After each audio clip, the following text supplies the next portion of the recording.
Linear relationships versus exponential relationships. The basics that you first need to know before we apply this to real-world situations and to tables of values is that we have a linear relationship anytime we're adding or subtracting a constant amount every single time. And if we see adding or subtracting as the pattern, then we're going to have a y equals mx plus b. Wherever that constant amount that you're adding or subtracting, that change is the number that goes with x. And then you add a number to the end, which is your y-intercept, and that's your starting value of whatever we're talking about here. Exponential is when we're multiplying by the same factor. Factor is just another way to say multiplying by a certain number. Or whenever the situation is a percent increase or decrease. And then our equation will look like this. Y equals some number times parentheses to the x, where that number out front is the start, the number inside is whatever that constant multiplying factor is. So when we need to write an equation for a situation, the first thing you need to ask yourself, is this linear or exponential? Because that's going to tell you the type of equation to write. So if we look here at number 1, the population of a beetle starts at 30 and triples every month.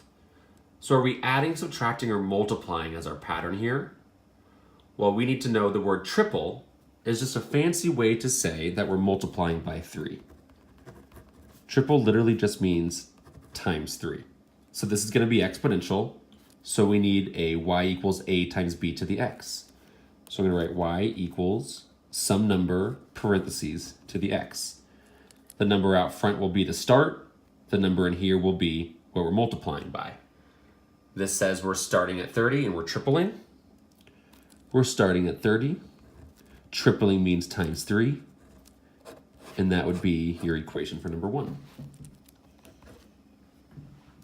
Number 2. Alex just found a good delivery company for her flower business. They charge a one-time fee of $10 and then $2 per mile. So right now we don't know how many miles she's driving, but we know every single time there's another mile, that's another $2. Another mile, that's another $2. Looks like we're adding that $2 every single mile. So if we're adding, it's going to be linear, and we need a y equals mx plus b instead.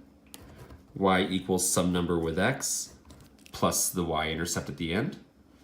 The number that goes with x is your change. What are we adding every single time? The y-intercept is the start. In this case, for the delivery business, they charge a one-time fee of $10. So no matter how far they go, they start at 10. So it'll be the y-intercept. And then we're adding $2 every single time. So 2 needs to be attached to the x.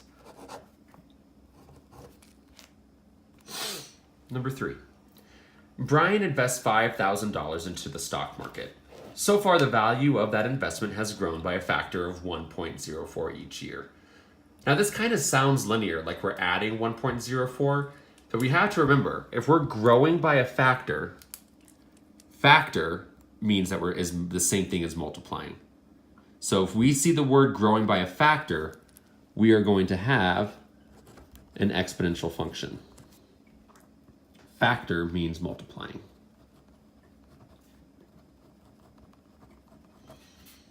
So we need the start and the change.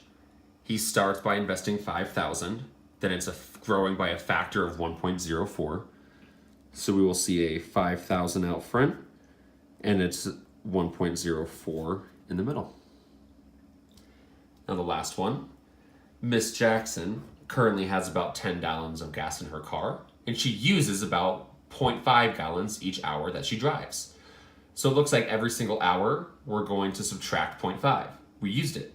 Another hour, we're going to subtract 0.5 because we used it. So it looks like we're subtracting every single time. So it's going to be linear. So we need a y equals mx plus b. So it looks like here, she currently has 10 gallons of gas. So she's starting at 10. So once again, the y-intercept of the starting value is at 10 gallons. And then she's using 0.5 gallons each hour. So the 0.5 will go right here. But we need to make sure that's negative to know that we're using it. So we're subtracting it every single time from the 10 gallons.